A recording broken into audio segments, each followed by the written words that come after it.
বিসমিল্লাহির রহমানির রহিম। আজকের অনুষ্ঠানের উপস্থিত সভাপতি, অনুষ্ঠানে উপস্থিত আমন্ত্রিত সুধীবৃন্দ, উপস্থিত সাংবাদিকবৃন্দ এবং আমার দলীয় নেতৃবৃন্দ, আসসালামু আলাইকুম। কেমন আছেন আপনারা? আলহামদুলিল্লাহ। প্রথমেই আজকের এই অনুষ্ঠান আয়োজন করার জন্য আমি আমার পক্ষ থেকে যুক্তরাজ্য বিএনপিকে ধন্যবাদ জানাই। আমি গত 5 বছর যাবৎ এই দেশে আছি। 5 বছর পরে আজকে আমার সুযোগ হয়েছে এই দেশে বাংলাদেশি কমিউনিটির যারা সুধীবৃন্দ আছেন তাদের সাথে সাক্ষাতের। সেজন্য যুক্তরাজ্য বিএনপির সাথে কে যেরকম ধন্যবাদ জানাই, একই সাথে যে সকল সুধীবৃন্দ আজকে এসেছেন কষ্ট করে এখানে এই অনুষ্ঠানে কষ্ট স্বীকার করে, তাদের সকলকে আবার আমি আন্তরিক ধন্যবাদ জানিয়ে আমার বক্তব্য শুরু করছি। সুধীবৃন্দ,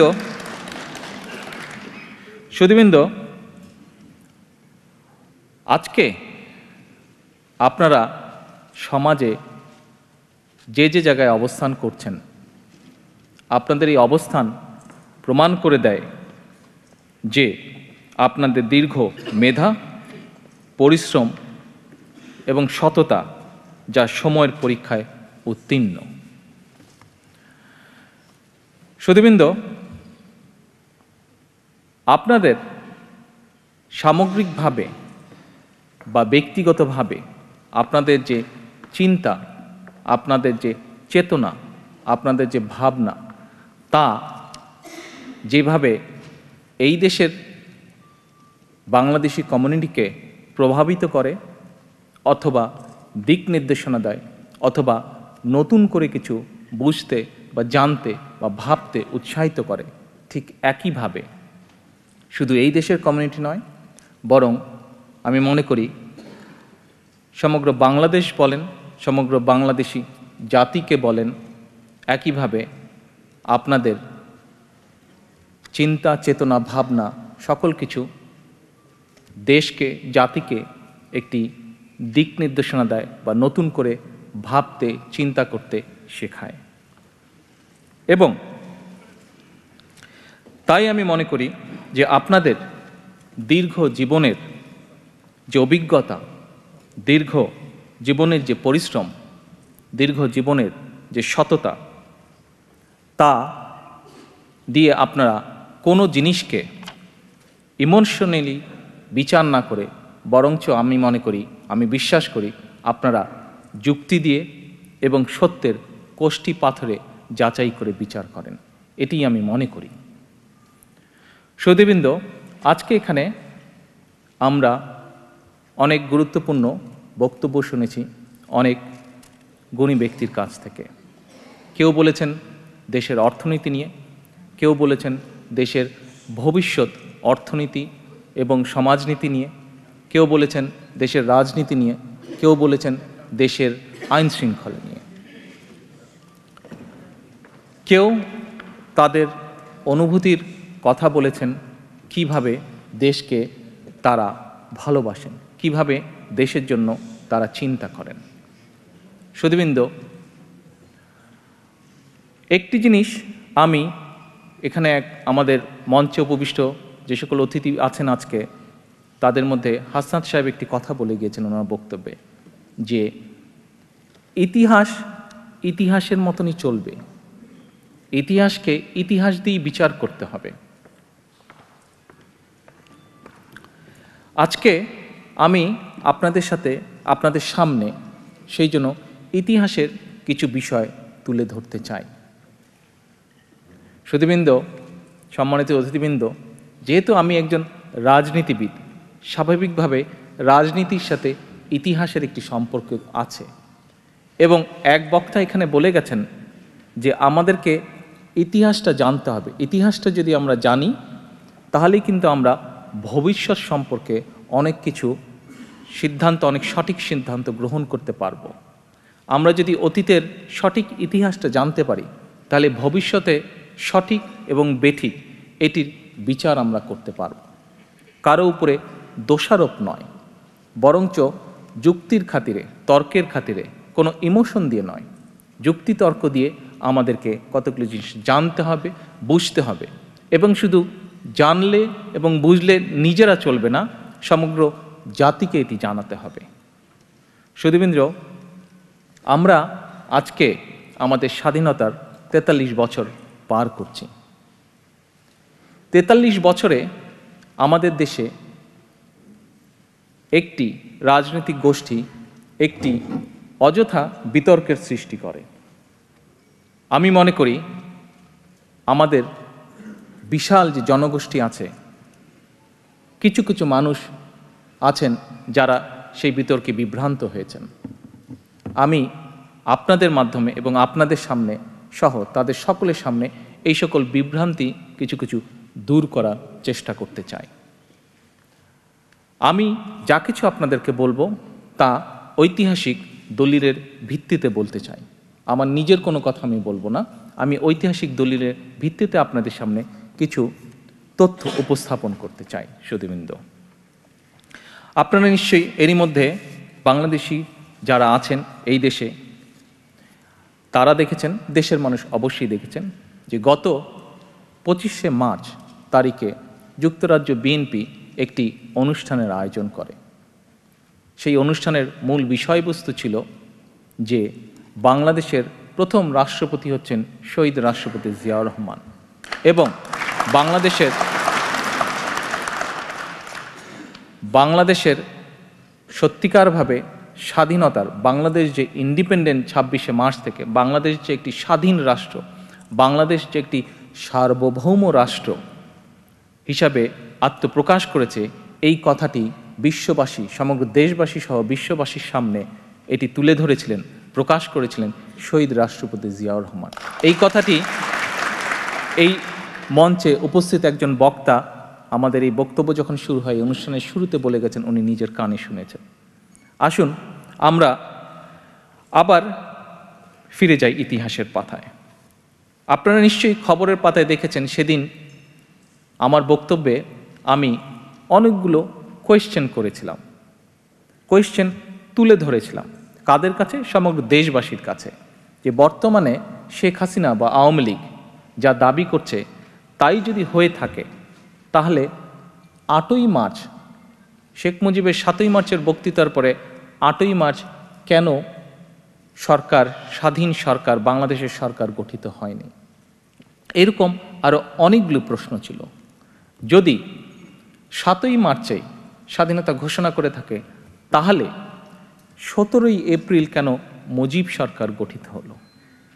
যদি চট্টগ্রাম, প্রায় ঢাকা থেকে 200 মাইল দূরেই শেখ মুজিব স্বাধীনতার ঘোষণা পাঠাতে সক্ষম হয়ে থাকে, তাহলে তার বাড়ি থেকে 6-7 মাইল দূরে তৎকালীন হোটেল ইন্টারকন্টিনেন্টাল, যেখানে প্রায় 100 খানেকের মতন বিদেশি সাংবাদিক বসেছিল দেশের তৎকালীন খবর কভার করার জন্য, দেশি বিদেশি প্রায় 100 খানেক সাংবাদিক, তাদের কাছে একটি ছোট্ট কাগজে লিখে কেন পাঠাতে পারেনি গ্রেফতার হওয়ার আগে যে সে দেশকে স্বাধীন করলো?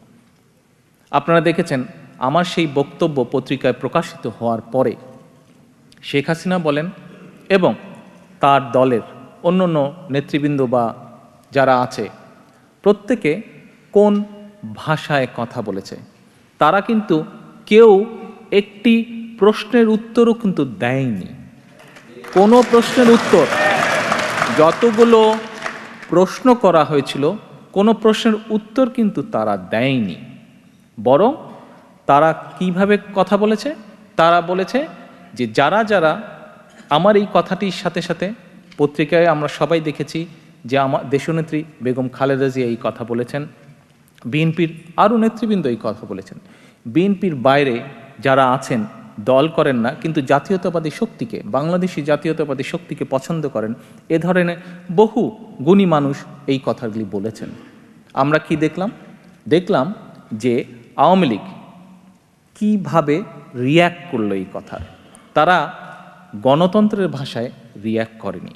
সুধীবৃন্দ, আপনারা এখানে বহু মানুষ আজকে উপস্থিত আছেন যারা এই দেশে বহু বছর যাবৎ আছেন। 10, 15, 20 তারও অধিক সময় ধরে, বছরের অধিক সময় ধরে এই দেশে বসবাস করছেন। এই দেশের গণতন্ত্রের সাথে আপনারা পরিচিত।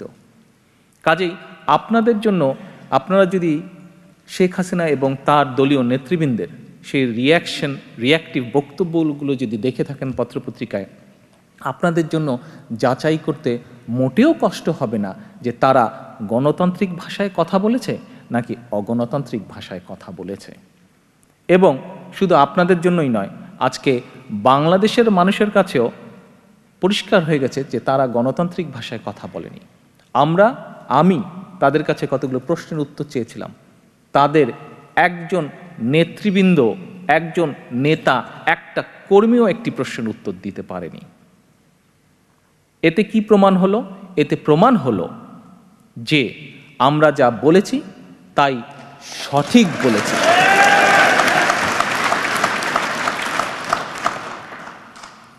শ্রোতৃবৃন্দ, আওয়ামী লীগের ওয়েবসাইটে বলা হয়েছে যে শেখ মুজিবুর রহমানকে রাষ্ট্রপতি করে 10ই এপ্রিল মুজিবনগরে সরকার গঠন করা হয়েছে। আমি এই বিষয়ে আরও বক্তব্য তুলে ধরব। 10ই এপ্রিল, 17ই এপ্রিল মুজিবনগর সরকার গঠিত হয়েছিল। সেই মুজিবনগর সরকার ফর্মালি আত্মপ্রকাশ করেছিল 17 এপ্রিল। 10ই এপ্রিল তারা একটি ঘোষণাপত্র তৈরি করেছিল, সেখানে এই কথাটি লেখা আছে। এখন এইটার রেফারেন্স ধরে যদি আমরা বলি, এটি কিন্তু আওয়ামী লীগের ওয়েবসাইটে আছে। 10ই এপ্রিল মুজিবনগর সরকার গঠন করা হয়েছে এবং শেখ মুজিবকে রাষ্ট্রপতি করা হয়েছে। ফাইন। তাহলে আপনারাই আবার বলছেন যে 7 তারিখে শেখ মুজিব স্বাধীনতা ঘোষণা করা হয়েছে। আবার আপনারাই বলছেন যে 26 তারিখে শেখ মুজিবের নির্দেশে তাদের কোন নেতৃবৃন্দ স্বাধীনতা ঘোষণা করেছে অথবা শেখ মুজিব করেছে। কিন্তু আপনারাই আবার বলছেন 10ই এপ্রিল। তাহলে 26 তারিখে 10ই এপ্রিল কি ছিল? 26 তারিখ থেকে 10ই এপ্রিল কি ছিল? তাহলে আসেন আমরা ইতিহাসের কিছু দলিলে দেখি। আমরা প্রথমেই শুরু করি, আমাদের এখানে আজকে উপস্থিত যে সকল সুধীবৃন্দ আছেন তার মধ্যে অধিকাংশই আমার বিশ্বাস সিলেট অঞ্চল থেকে আছেন। খুব সম্ভব অন্যান্য অঞ্চলেরও মানুষ আছেন, সিলেট অঞ্চলে আছেন। বাংলাদেশের প্রেক্ষাপটে আমরা জানি যে বাংলাদেশে যে এখন যে সরকার ব্যবস্থা, তাতে মোটামুটিভাবে ধরে নেওয়া হয় যে সরকার প্রধানের পরে মোস্ট ইম্পর্টেন্ট ব্যক্তি যে কে বলতে পারবেন? Finance minister. ইয়াস।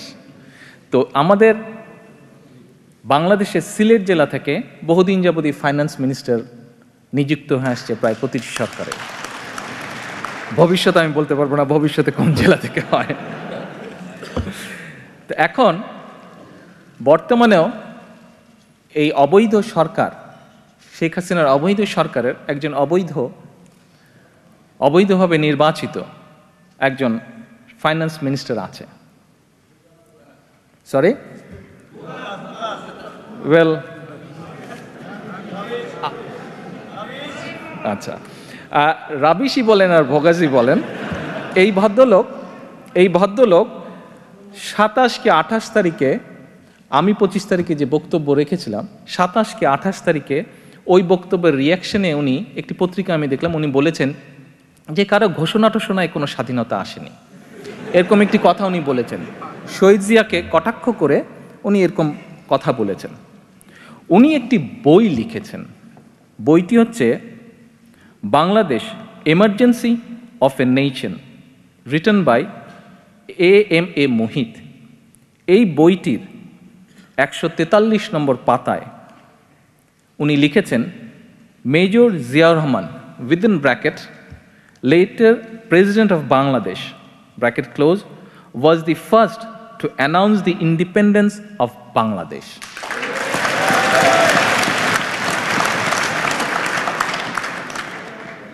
একই বইয়ের 227 নম্বর পেজে এই ভদ্রলোক আরেকটি লাইন লিখেছেন, The next evening Major Zia announced the formitica of a provincial government under his and solicited the support of the world in the liberation of Bangladesh. সুধীবৃন্দ, তাহলে কি বর্তমানে অবৈধভাবে নির্বাচিত আওয়ামী লীগ সরকারের অবৈধ অর্থমন্ত্রী কি স্বীকার করে নিলেন না বাংলাদেশের প্রথম রাষ্ট্রপতি কে ছিলেন এবং কে স্বাধীনতার ঘোষণা করেছেন? আওয়ামী লীগেরই আরেকজন এমপি, তারও একটি লেখা বই আছে। সে শুধু আওয়ামী লীগের এমপি ছিল না, পরবর্তীতে একসময় দেশ স্বাধীনের পরে শেখ মুজিব যখন সরকার পরিচালনা করেন, সেই সময় সেই ভদ্রলোককে শেখ মুজিব সেনাবাহিনীর প্রধান নিযুক্ত করেছিলেন এবং পরবর্তীকালে শেখ হাসিনা নমিনেশন দিয়ে তাকে এমপিও নির্বাচিত করিয়ে এনেছিলেন। এই ভদ্রলোকের নাম হচ্ছে retired major general K M Shafiullah. উনি একটি বই লিখেছেন। উনিও একজন মুক্তিযোদ্ধা, প্রত্যক্ষভাবে উনি মুক্তিযুদ্ধে অংশগ্রহণ করেছেন। আওয়ামী লীগের রাজনীতিতে হয়তো উনি বিশ্বাস করেন, তবে উনি একজন মুক্তিযোদ্ধা। তো স্বাভাবিক, আওয়ামী লীগের রাজনীতিতে যেহেতু উনি বিশ্বাস করেন, স্বাভাবিকভাবেই উনি যেটাই বলবেন কিছুটা আওয়ামী লীগের রাজনীতি রক্ষা করেই বলার চেষ্টা করবেন। তারপরেও সত্যকে উনিও ঢাকতে পারেননি, কিছুটা হলে ওনার বিবেকে লেগেছে। তো উনার বাংলাদেশ অ্যাট ওয়ার যে বইটি উনি লিখেছেন, সেই বইয়ের 44 নম্বর পেজ, জিয়াজ ডিক্লারেশন, একটি প্যারাই আছে। তো আমরা তার কিছু অংশ আমি আপনাদেরকে পড়ে শোনাচ্ছি। 17 wings of East Pakistan Rifles from Kaptai on their way to join Rafiq in the city was intercepted by Zia at 1800 hours on March 26. They were then incorporated within his force. All the troops then took an oath of allegiance to Bangladesh. The oath was administered by Zia at 1600 hours on March 26. Thereafter, he distributed 350 soldiers of East Bengal Regiment and about 200 troops of East Pakistan Rifles to various task forces under command of an officer each. These task forces were meant for the city. The whole city of Chittagong was divided into various sectors, and each sector was given to a task force. After having made these arrangements, Zia made his first announcement on the radio on March 26. In this announcement, apart from saying that they were fighting against Pakistani army, he also declared himself as the head of the state. সুধীবৃন্দ, এটি হচ্ছে 26শে মার্চের ঘটনা বলেছেন জনাব শফিউল্লাহ, যে 26শে March শহীদ Zia announcement করেছেন স্বাধীনতার, নিজেকে প্রথম বা সার্বভৌম বাংলাদেশের রাষ্ট্রপ্রধান হিসাবে। আওয়ামী লীগের ওয়েবসাইটে 10ই এপ্রিল ঘোষণাপত্রে উল্লেখ করা হয়েছে যে ধরে নেওয়া হলো 26শে মার্চ থেকে শেখ মুজিব রাষ্ট্রপ্রধান। ধরে নেওয়া এবং বাস্তবতা, সুধীবৃন্দ, আপনাদেরকে বিটুইন দি লাইন্স বলার নিশ্চয়ই কোনো প্রয়োজন নেই। আমি আপনাদেরকে আরেকটি রেফারেন্স, আমার বক্তব্য হয়তো ঠিক রাজনীতিবিদদের মতন মনে হচ্ছে, হয়তো স্কুল টিচারদের মতন মনে হচ্ছে, বোরিং লাগতে পারে হয়তো, আমি তার জন্য ক্ষমা চেয়ে নিচ্ছি। বাট সত্য যে অনেক মুরব্বী বলে থাকেন, আমাদের দেশেও একটি কথা আছে যে সত্য একটু কড়া লাগে শুনতে, তো সত্য শুনতেও একটু সময় লাগে, একটু ধৈর্য লাগে। বর্তমানে বাংলাদেশে যে অবৈধ সরকার আছে, তাদের সাথে আমাদের প্রতিবেশী একটি রাষ্ট্রের খুবই গাঢ় সম্পর্ক, সেটা কূটনীতিক বলেন, রাজনীতিক বলেন, নেম এনিথিং, তাদের সাথে সম্পর্ক খুব গাঢ়। তো সেই ভারত সরকারের একটি ওয়েবসাইট আছে, অফিসিয়াল ওয়েবসাইট, তার নাম হচ্ছে ভারত রক্ষক, www.bharat-rakhok.com। এই ভারত রক্ষকের 93 নম্বর পাতা, পেজ নম্বর 93, এখানে কি লেখা আছে আমরা একটু দেখি। আমি আপনাদেরকে এমন কোনো কোটেশন দিচ্ছি না যাতে প্রতিপক্ষ বলে আরে ওই ভদ্রলোক তো আপনাদের রাজনীতিতে বিশ্বাস করে, আমি সেইখানে যাচ্ছি না। আমি এমন জায়গা থেকে আপনাদেরকে সত্যগুলো তুলে ধরা কোটেশন দিচ্ছি যাদের সাথে আওয়ামী লীগের রাজনীতির সম্পর্ক অথবা তাদের সাথে আওয়ামী লীগের সম্পর্ক খুব ভালো। আসুন আমরা দেখি ভারত সরকারের ওয়েবসাইট ভারত রক্ষকের 93 নম্বর পাতায় কি লিখিত আছে। The beginning of the history of an independent and sovereign Bangladesh was made when Major Zia Rahman, an officer of the 8th Battalion of EBR at Chittagong on 26 March, shortly after the military crackdown, made an electrifying broadcast on Shadhin Bangla Betar Kendro, announcing the establishment of an independent Bangladesh. He said, I, Major Zia, hereby declare that Independent People's Republic of Bangladesh has been established. I have taken the command as the temporary head of Republic. সুধীবৃন্দ, 25 তারিখের বক্তব্যের পরে আওয়ামী লীগ অনেক নেতৃবৃন্দ বলেছিল যে কোথায় শহীদ জিয়া তো কখনো ডিমান্ড করেননি বা নিজে কখনো বলেননি। আপনারা নিশ্চয়ই এই নিউজটা দেখেছেন, তাদের বক্তব্য পড়েছেন। ভারত রক্ষক এই ওয়েবসাইটে প্রমাণ হয়ে গেল শহীদ জিয়া নিজে সেদিনই বলেছিলেন যেদিন ঘোষণা দিয়েছিলেন।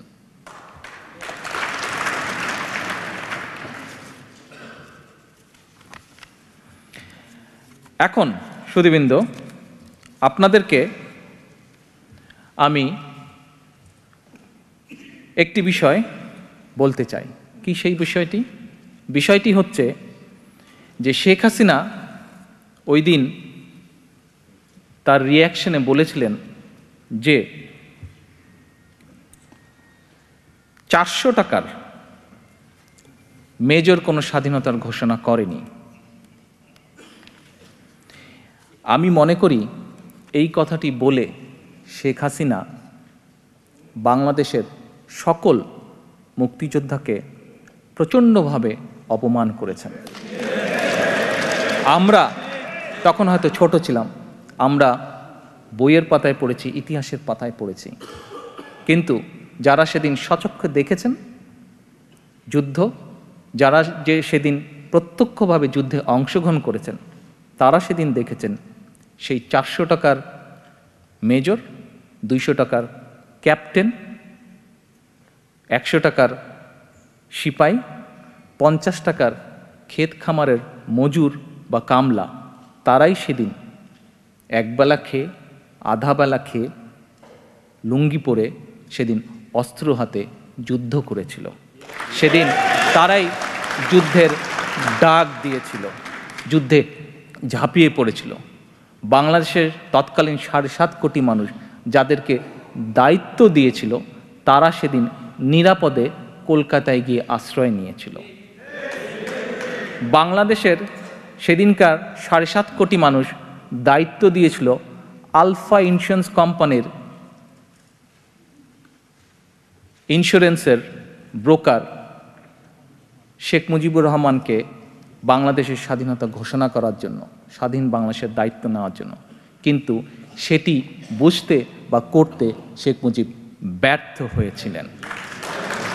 শেখ মুজিব কিভাবে ব্যর্থ হয়েছিলেন সুধীবৃন্দ, আসুন আমরা তার নিজের মুখে আমরা শুনি যে শেখ মুজিব, আমি ওই দিন একটি কথা বলেছিলাম যে শেখ মুজিব স্বাধীনতার ঘোষণা দেয়নি, কোনোদিনই শেখ মুজিব বাংলাদেশের স্বাধীনতার ঘোষণা দেয়নি।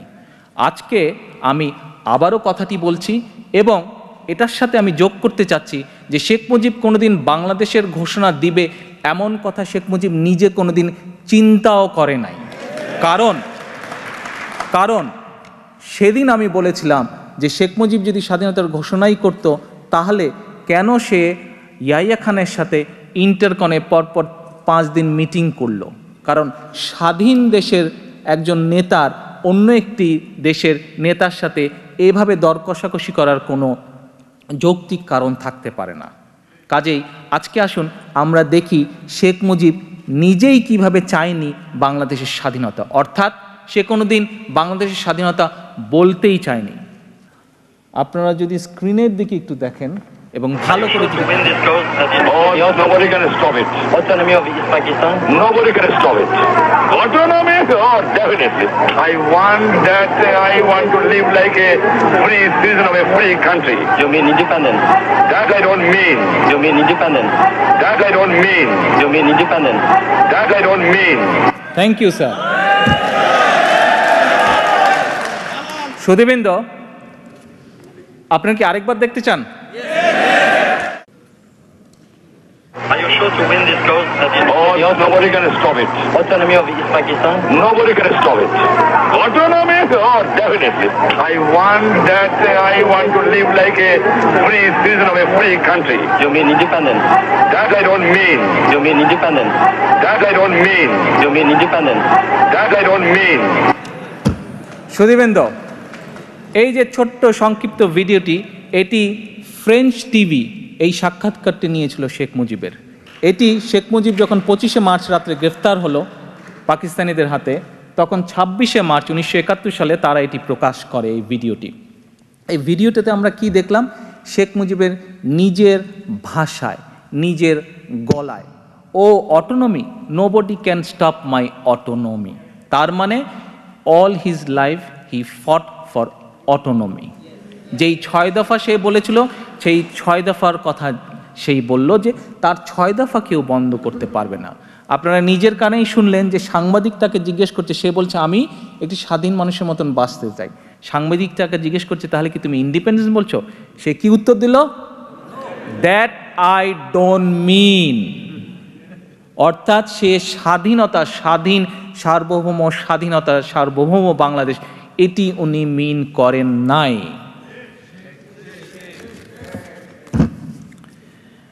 আসুন এরপরে আমি আপনাদের কাছে আরেকটি বই থেকে কিছু কথোপকথন আপনাদেরকে আমি পড়ে শোনাতে চাই।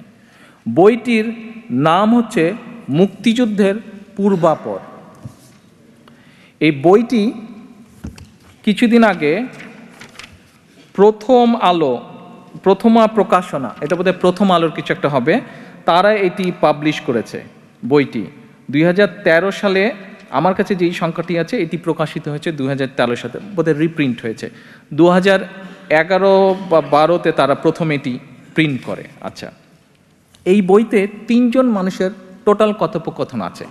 আচ্ছা, এই 3 জন মানুষ কে কে, তাদের খুব সংক্ষিপ্ত একটা পরিচয় আগে আপনাদের কাছে আমি উপস্থাপন করি, তাহলে আপনাদের জন্য বুঝতে এবং আপনাদেরকে আমার জন্য বোঝাতে খুব ইজি হবে। বইটিতে কথোপকথন করেছেন 3 জন ব্যক্তি, মানে আপনারা যেরকম টেবিলে বসে আছেন, সব রাউন্ড টেবিলে বসে আছেন, 3 জন ব্যক্তি হয়তো এরকম বসেছেন একটা টেবিলে বসে। 3 জনই মুক্তিযুদ্ধের সময় প্রত্যক্ষভাবে কোনো না কোনোভাবে মুক্তিযুদ্ধের সময় জড়িত ছিলেন 1971 সালে। তো এক একজন এক এক সময় কথা বলেছেন এবং সেই কথোপকথন নিয়ে এই বইটি রচিত হয়েছে। কোন সেই 3 ব্যক্তি? একজন হচ্ছেন A.K. খন্দকার। A.K. খন্দকার হচ্ছে শেখ হাসিনার ক্যাবিনেটে সে মিনিস্টার ছিল, প্ল্যানিং মিনিস্টার, এবং একই সাথে এমপিও ছিল। শুধু তাই নয়, A.K. খন্দকার হচ্ছেন শেখ মুজিব যখন সরকার পরিচালনা করেছিলেন দেশ স্বাধীনের পরে, তারপরে উনি ছিলেন প্রথম এয়ার চিফ ছিলেন, বাংলাদেশের প্রথম বিমান বাহিনীর প্রধান ছিলেন। আচ্ছা, এরপরে আরেক ব্যক্তি আছেন, তিনি হচ্ছেন জনাব মাইদুল হাসান। জনাব মাইদুল হাসান মুক্তিযুদ্ধ ভিত্তিক বই মূলধারা 71-এর লেখক ছিলেন। তিনি জনাব তাজউদ্দিন আহমেদের মুজিবনগরের যে বাংলাদেশের প্রধানমন্ত্রী ছিল তার একান্ত সচিব ছিলেন এবং নিত্য সহচর ছিলেন। অবশ্যই তাজউদ্দিন আহমেদ এমন ব্যক্তিকেই তার প্রাইভেট সেক্রেটারি বানাবেন বা তার সাথে থাকবেন যে আওয়ামী লীগের রাজনীতিতে বিশ্বাস করে, তাই নয় কি? আচ্ছা, ডেফিনেটলি এ কে খন্দকার, যার কথা বললাম, প্রথমে এয়ার চিফ থাকলেও ডেফিনেটলি তার নিশ্চয়ই রাজনৈতিক বিশ্বাস আওয়ামী লীগের আদর্শে, নাহলে তো আর হাসিনা তাকে মন্ত্রীও বানায় না, এমপি নমিনেশনে দেয় না। আর আরেক ভদ্রলোক ছিলেন এসআর মির্জা, উনি পাকিস্তান এয়ারফোর্সে কর্মরত ছিলেন, retired x wing commander Mirza SR Mirza. উনিও মুজিবনগর সরকারের সময় পরিচালক ছিলেন, মুক্তিযুদ্ধকালীন ইনফরমেশন অ্যান্ড পাবলিসিটি ডিপার্টমেন্টের দায়িত্বে উনি ছিলেন। ডেফিনেটলি সেও যদি একটু আওয়ামী লীগ ঘরানার লোক না হয়ে থাকে, তাকে তো আর মুজিবনগরে তারা কাজ দেবে না। আচ্ছা, এখন জনাব মাইদুল হাসান সাহেব, উনি বইটির এক জায়গায় বলছেন, বইটির 27 নম্বর পেজে উনি এক জায়গায় বলছেন, আমি পড়ে যাচ্ছি সুধীবৃন্দ, আপনারা যদি একটু ধৈর্য সহকারে শোনেন। 25শে মার্চ সন্ধ্যাবেলা প্রেসিডেন্ট ইয়াইয়া খান যখন চলে যান এদেশ থেকে, তখন একটা চরম সংকটপূর্ণ অবস্থার মতন হয়। সবাই ভাবতে থাকেন, তাহলে এখন করণীয় কি? এই সময় তাজউদ্দিন আহমেদ সহ আরও কিছু নেতা ধানমন্ডির 32 নম্বর বাড়িতে, অর্থাৎ শেখ মুজিবের বাড়িতে সমবেত ছিলেন। সেখানে এক ফাঁকে তাজউদ্দিন আহমেদ একটি টেপ রেকর্ডার এবং একটা ছোট্ট খসড়া ঘোষণা শেখ সাহেবকে দিয়ে সেটা তাকে পড়তে বলেন। এ ঘটনা তাজউদ্দিন আহমেদের কাছ থেকে আমার শোনা। মুক্তিযুদ্ধের পরপরই আমি যখন মুক্তিযুদ্ধ বিষয় তথ্য সংগ্রহ করছি, তখন তাজউদ্দিন আহমেদকে এ ব্যাপারে আমি জিজ্ঞাসা করেছিলাম।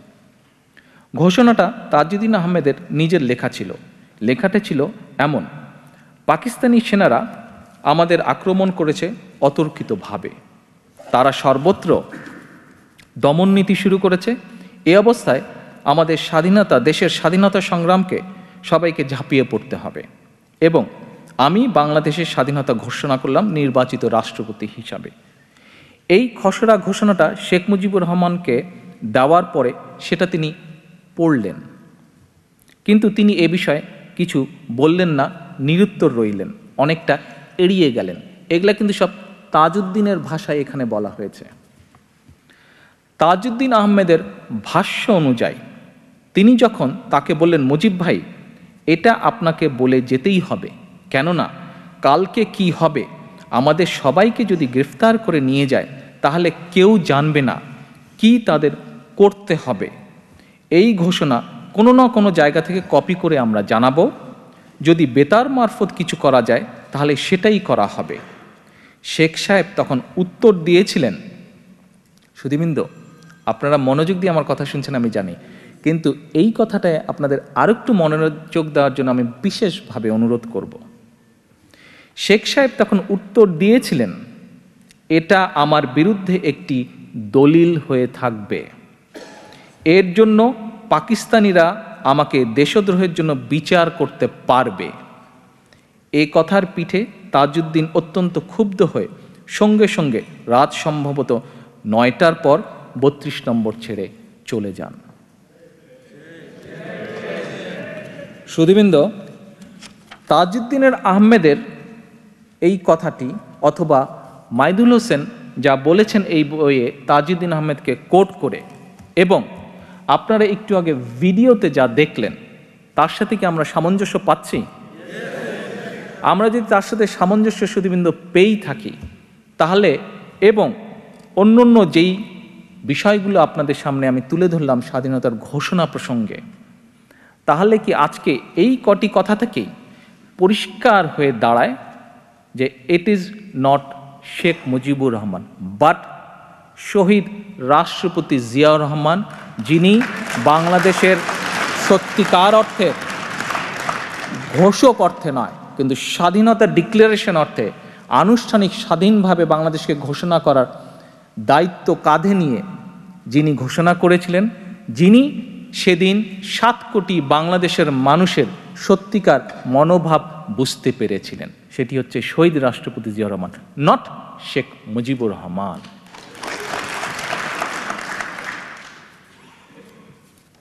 আসুন আপনাদেরকে আরেকটি ছোট্ট বিষয় আমি উপস্থাপন করতে চাই আপনাদের সামনে।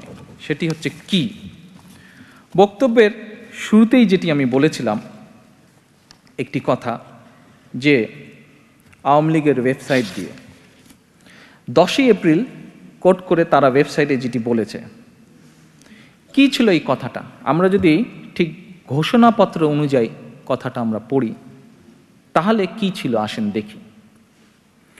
সেখানে লেখা ছিল অনেকগুলো লেখা, ঘোষণাপত্র তো বড় হবে, অনেকগুলো লেখা। আমি এক্স্যাক্ট একটা জায়গার মধ্যে, প্রিসাইসলি আমি একটা জায়গার মধ্যে চলে আসছি। কি সেটি?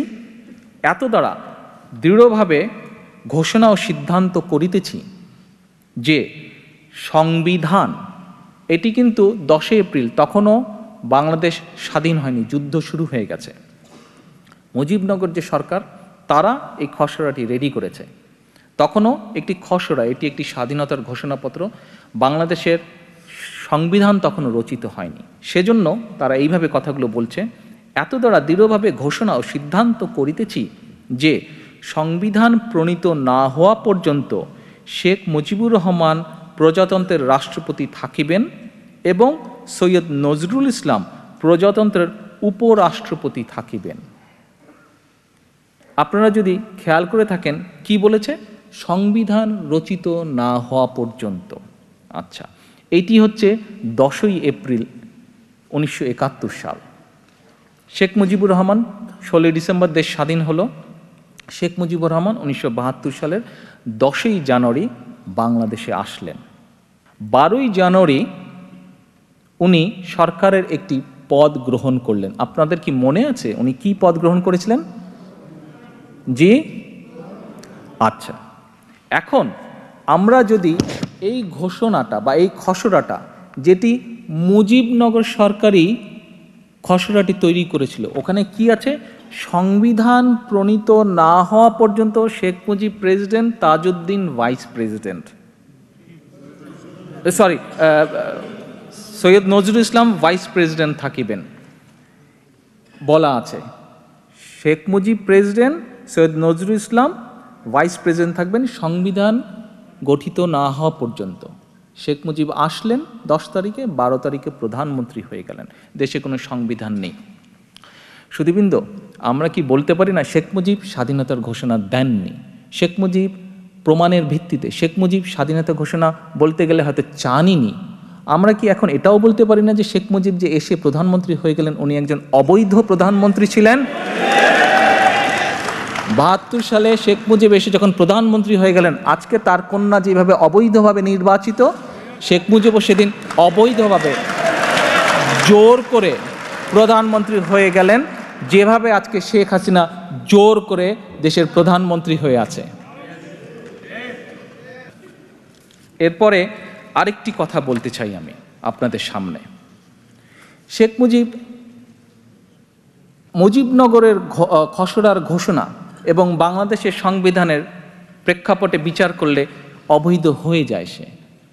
আরও কিভাবে অবৈধ হয় দেখুন। আমার হাতে একটি ফটোকপি আছে। এই ফটোকপিটি হচ্ছে বাংলাদেশে একটি সাপ্তাহিক ম্যাগাজিন আছে, ম্যাগাজিনটার নামই হচ্ছে সাপ্তাহিক।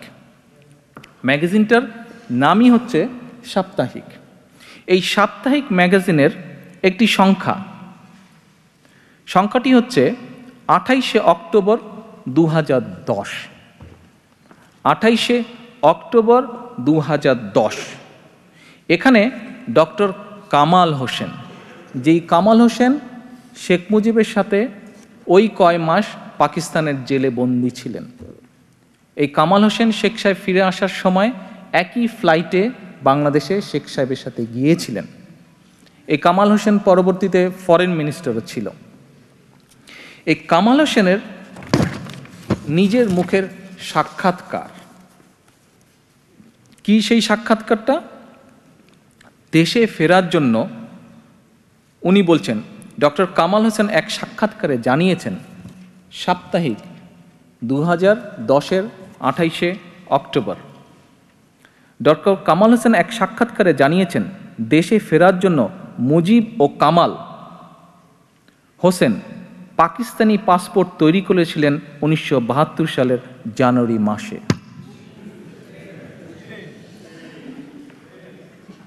ডক্টর কামাল হোসেন নিজের মুখে বলছেন যে উনি এবং শেখ মুজিব, আপনারা যদি এই সংখ্যাটি জোগাড় করতে পারেন, আমরা এটি যেই ওয়েবসাইটটি আছে এখানে, এই ওয়েবসাইটে আমরা পুরা সাক্ষাৎকারটি দিয়ে দেবো, ওর থেকে আপনারা পড়ে নিতে পারবেন, ঘোষণা26.com এই ওয়েবসাইট থেকে।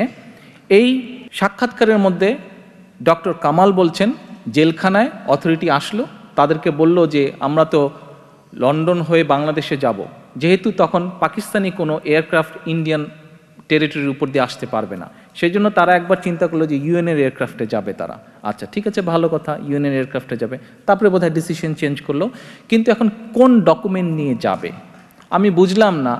একজন ব্যক্তি যার নামে এত বছর বলা হলো যে স্বাধীনতার ঘোষণা করেছে, সে যে ছোটবেলা থেকে বলে স্বাধীন বাংলাদেশের স্বপ্ন দেখত, সেই ব্যক্তি ইউএনের এয়ারক্রাফটে বাংলাদেশ আসার কথা চিন্তা করতে পারলো, কিন্তু ইউএনের ট্রাভেল ডকুমেন্ট না নিয়ে সে পাকিস্তানি ডকুমেন্ট নিয়ে বাংলাদেশে আসলো। সে স্বাধীন বাংলাদেশে আসলো পাকিস্তানি ডকুমেন্ট নিয়ে, সে স্বাধীন বাংলাদেশে এসে অবৈধভাবে স্বাধীন বাংলাদেশের প্রধানমন্ত্রী হলো পাকিস্তানের নাগরিক রূপে। শ্রুতিবৃন্দ, এই সবগুলো তথ্য আমি আপনাদের সামনে উপস্থাপন করলাম। আমার বক্তব্য কি আমি কিছু বলছি না, বিচারের ভার, বিচারের দায়িত্ব আপনারা সহ সমগ্র বাংলাদেশের মানুষের উপরে। আমি শুধু তথ্যগুলো আপনাদের সামনে উপস্থাপন করলাম। এখন নেতৃবৃন্দ, আমরা শেখ হাসিনার কণ্ঠে প্রায় বিভিন্ন বক্তব্যটায় শুনে থাকি যে বাংলাদেশ জাতীয়তাবাদী দল বিএনপি অথবা শহীদ রাষ্ট্রপতি জিয়াউর রহমান অথবা দেশনেত্রী বেগম খালেদা জিয়া, আমরা আমাদের দলের প্রধান দুই নেতা নেত্রী ওনারা বলে, এবং আমাদের দল আমরা বলে রাজাকারকে প্রতিষ্ঠিত করেছি, আমরা বলে রাজাকারের গাড়িতে পতাকা দিয়েছি তাদেরকে মন্ত্রী বানিয়ে। এরকম অভিযুক্ত তারা করে থাকে শেখ হাসিনা করে, তার সাথে তার দলের অন্য নেতৃবৃন্দ করে। মৌলানা নুরুল ইসলাম নামে এক ব্যক্তি আওয়ামী লীগের নমিনেশন পেয়ে 1996 সালের নির্বাচনে জয়ী হয় জামালপুর থেকে। জামালপুর থেকে মৌলানা নুরুল ইসলাম, মৌলানা নুরুল ইসলাম 1971 সালে জামালপুর সরিষাবাড়ি এলাকার রাজাকার কমান্ডার ছিলেন তিনি। শেখ হাসিনা কিন্তু তাকে শুধু নমিনেশনই দেয়নি, নমিনেশন পাওয়ার পরে সে নির্বাচিত হলো এবং তাকে ধর্ম প্রতিমন্ত্রী শেখ হাসিনা বানিয়েছিল। আচ্ছা আসেন, তার নেতৃত্বে রাজাকাররা ওই এলাকায় মুক্তিযুদ্ধ বিরোধী সকল কর্মকাণ্ড পরিচালনা করত। এই যে নুরুল ইসলামের নেতৃত্বে দৃশ্যপট 71 একটি বই আছে, 21 শতকের রাজনীতি ও আওয়ামী লীগ গ্রন্থ। এই বইয়ের 45 নম্বর পৃষ্ঠায় যদি আপনারা যান, এই রাজাকার সম্পর্কে সকল তথ্য আপনারা পাবেন। বাংলাদেশের ইতিহাসে আওয়ামী লীগই প্রথম যারা একজন তালিকাভুক্ত, শেখ মুজিবের সময় যে রাজাকারদের তালিকা করা হয়েছিল এবং যেই কজনের বিচার হয়েছিল, এই Nurul Islam was one of them, যার বিরুদ্ধে সত্যিকারভাবে রাজাকার আইনে সত্যিকারভাবে রাজাকার হিসাবে মানে অফিসিয়ালি যার বিরুদ্ধে এলিগেশনস আছে, কেসেস আছে এবং বিচার হয়েছিল। যতটুকু মানে 18 মাস সে বোধহয় জেলেও ছিল। আচ্ছা, শেখ হাসিনার বাপ যাকে রাজাকার বলল, শেখ হাসিনার বাপ যাকে শেখ মুজিবুর রহমান যাকে রাজাকারের আইনে বিচার করলো, 18 মাস জেল খাটলো, তাকে শেখ হাসিনা মন্ত্রী করলো, তাকে শেখ হাসিনা এমপি বানালো। আমরা ওই বিতর্কে যেতে চাই না, তবে এটা হচ্ছে স্বাভাবিক সেন্সের ব্যাপার বা ইতিহাসের ব্যাপার বা তথ্যের ব্যাপার। হ্যাঁ, আমরা দেশের ঐক্যের স্বার্থে শহীদ জিয়া বা দেশনেত্রী বেগম খালেদা জিয়া অন্য দলের কিছু ব্যক্তিবর্গকে ক্যাবিনেটে নিয়েছিলেন, মন্ত্রিসভায় সদস্য হিসাবে নিয়েছিলেন। তাদের কারো বিরুদ্ধে শেখ মুজিবের সময় বা শেখ হাসিনার অন্য শাসনামলেও তাদের কারোর বিরুদ্ধে শেখ মুজিবের সময় অফিসিয়ালি রাজাকারের আইনে বিচার হয়নি, তারা জেলও খাটেনি, কোনো কিছু হয় নাই। তাহলে কি দাঁড়ালো? রাজাকারের গাড়িতে যদি জাতীয় পতাকা দিতে হয়, এইটা সবচেয়ে প্রথম শেখ হাসিনা করেছে, শহীদ জিয়াও করেননি, দেশনেত্রী বেগম খালেদা জিয়াও করেননি, বিএনপি করার প্রশ্নই আসে না। কত কন্ট্রোভার্সিয়াল কাজ এবং কত কন্ট্রোভার্সিয়াল কথা শেখ মুজিব করেছে, শেখ হাসিনা করছে, আওয়ামী লীগ করেছে। এটি বিচার ইতিহাস ইনশাল্লাহ করবে। আসেন, শুধু এটিই নয়, রাজাকারের বংশবিস্তার যদি আমরা দেখি, এত রাজাকার নিয়ে কথা হয়, রাজাকারের বংশবিস্তারও যদি হয়, সেটি দেখেন শেখ হাসিনার ফ্যামিলি বা তার দলের মধ্যে থেকেই হচ্ছে। কিভাবে? ইঞ্জিনিয়ার খন্দকার মোশাররফ হোসেন এমপি, ইনি হচ্ছেন শেখ হাসিনার আত্মীয়। তিনি শান্তি বাহিনী গঠন করে মুক্তিযোদ্ধাদের হত্যার জন্য হানাদার বাহিনীদের প্ররোচিত করেন। দৃশ্যপট ৭১, ২১ শতকের রাজনীতি ও আওয়ামী লীগ, এই বইয়ের ৪৫ নম্বর পৃষ্ঠায় বলা হয়েছে, শেখ হাসিনার বেয়াই ইঞ্জিনিয়ার খন্দকার মোশাররফ হোসেন ও তার পিতা নুরুল ইসলাম নুরু মিয়া ফরিদপুরের কুখ্যাত রাজাকার ছিলেন। এটি আমাদের কথা না, এটি একটি বইয়ের রেফারেন্স শুদ্ধ দেওয়া আছে। নুরুল ইসলাম ওরফে নুরু রাজাকার, তিনি শেখ হাসিনার বেয়াই খন্দকার মোশাররফ হোসেনের পিতা নুরু মিয়া ফরিদপুরের কুখ্যাত রাজাকার ছিলেন। ২০১২ সালের ২১শে এপ্রিল ফরিদপুর জেলা আওয়ামী লীগ নেতারা হাসিনার সাথে বৈঠক করেন। এ সময় তারা এলাকার কুখ্যাত নুরা রাজাকারের ছেলে শেখ হাসিনার রাজাকার বেয়াই মোশাররফের প্রসঙ্গটি তোলেন। তখন শেখ হাসিনা বলেন, ফরিদপুরের রাজাকারের তালিকায় ১৪ নম্বরে, খেয়াল করবেন ফরিদপুরের শেখ হাসিনার ল্যাঙ্গুয়েজ, ফরিদপুরের রাজাকারের তালিকায় ১৪ নম্বরে নুরু মিয়ার নাম থাকলেও তিনি যুদ্ধ অপরাধী ছিলেন না। নুরু মিয়ার অপকর্মের খতিয়ান, মুক্তিযুদ্ধের প্রেক্ষাপট, ব্যক্তির অবস্থান বইয়ে বিস্তারিতভাবে তুলে ধরা আছে। আপনারা যদি, আমি যেহেতু বড় করতে চাই না, সেই জন্য আমি আর বিস্তারিতগুলো আনলাম না, আপনারা নিশ্চয়ই উৎসাহ ভরে এই তথ্যগুলি পড়বেন, জানবেন এবং মানুষকে জানাবেন, আমি অনুরোধ করব। আজকে আমার এখানে আসার, আপনাদের সাথে মিলিত হওয়ার কয়েকটি উদ্দেশ্য ছিল। তার মধ্যে একটি উদ্দেশ্য হচ্ছে যে, আপনারা নিশ্চয়ই পত্রপত্রিকাও দেখেছেন, পড়েছেন, জেনেছেন হয়তো মানুষের মুখে মুখে, যে গত রমজান মাসে বিএনপির ইফতার পার্টিতে আমি দেশ এবং দেশের মানুষ সম্পর্কে কিছু বলেছিলাম। আজকে এখানে অনেক বক্তা সেরকম কিছু জানতে চেয়েছেন। দেশ এবং দেশের মানুষের সম্পর্কে ডেফিনেটলি আমার এবং আমার দলের পরিকল্পনা আছে, কিন্তু সুধীবৃন্দ, একই সাথে আরেকটি উদ্দেশ্য ছিল আজকে এখানে আসার, যে আপনাদের সাথে পরিচিত হওয়ার।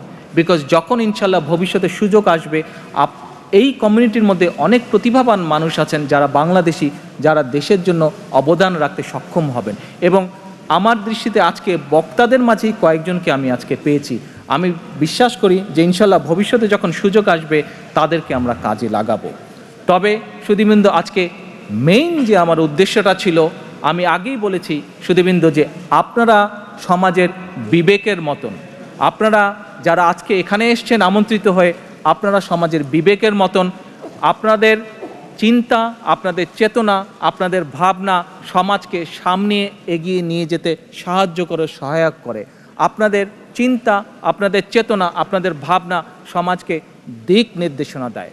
সুধীবৃন্দ, আজকে আমি যেই তথ্য উপাত্তগুলো আপনাদের সামনে উপস্থাপন করলাম, এইগুলো যুক্তির ভিত্তিতে, এগুলি ইতিহাসের ভিত্তিতে, ঐতিহাসিক দলিলের ভিত্তিতে আপনাদের সামনে আজকে আমি উপস্থাপন করেছি। সুধীবৃন্দ, আপনাদের কাছে আমার অনুরোধ থাকবে যে এই তথ্যগুলো শুধু নিজেদের মধ্যে রাখবেন না, এই তথ্যগুলো আপনারা দেশ এবং জাতির স্বার্থে, আগামী প্রজন্মের স্বার্থে সকলের কাছে তুলে ধরবেন। একই সাথে আজকে এখানে আমার বাংলাদেশ জাতীয়তাবাদী দলের কিছু নেতা কর্মী উপস্থিত আছেন। আপনাদের উদ্দেশ্যে আমি বলবো, আপনারা আজকে সত্য জানতে পেরেছেন। আপনারা যেহেতু আজকে সত্য জানতে পেরেছেন, আপনাদেরকে এই জিনিসটি বিশ্বাস করতে হবে। কি সেটি হচ্ছে যে শহীদ রাষ্ট্রপতি জিয়াউর রহমান হচ্ছেন আপনাদের অহংকার করার মতন বিষয়, আপনাদের গর্ব করার মতন বিষয়, আপনাদের আদর্শ হিসাবে ধারণ করার মতন বিষয়। কাজেই আপনারা আপনাদের পক্ষে, আপনাদের লিমিটেশনের মধ্যে যতটুকু সম্ভব দেশের সামনে, জাতির সামনে, পরবর্তী প্রজন্মের সামনে আপনারা এই তথ্যগুলি একবার নয় বারবার তুলে ধরে শত্রুপক্ষকে দমন করা এবং আগামী প্রজন্মকে সঠিক ইতিহাস তুলে ধরে তাদেরকে শিক্ষিত করে তোলার দায়িত্ব আপনাদেরকে গ্রহণ করতে হবে। সুধীবৃন্দ, পরিশেষে আমি আপনাদের সকলকে আবারও এখানে আসার জন্য অসংখ্যভাবে ধন্যবাদ জানিয়ে এবং যুক্তরাজ্য বিএনপিকে আমি আপনাদের সাথে মিলিত হবার সুযোগ তৈরি করে দেওয়ার জন্য ধন্যবাদ জানিয়ে আমার বক্তব্য শেষ করছি। ইনশাল্লাহ আমি আশা রাখি হাসনাত সাহেব তার বক্তব্যে যেটা বলে গেছেন যে শহীদ জিয়া ছোট ছোট গ্রুপে প্রফেশনালদের সাথে বসতেন, তাদের মতামত শুনতেন। আমি চেষ্টা করব যে এইখানে যারা প্রফেশনালস আছেন যুক্তরাজ্যে, যতদিন আমি আছি চেষ্টা করব সময় সময় ছোট ছোট গ্রুপে বসে আপনাদের সাজেশনগুলো নেবার জন্য দেশ এবং জাতির স্বার্থে। আজকে আমার বক্তব্য এখানেই শেষ করছি। আল্লাহ হাফেজ। বাংলাদেশ জিন্দাবাদ।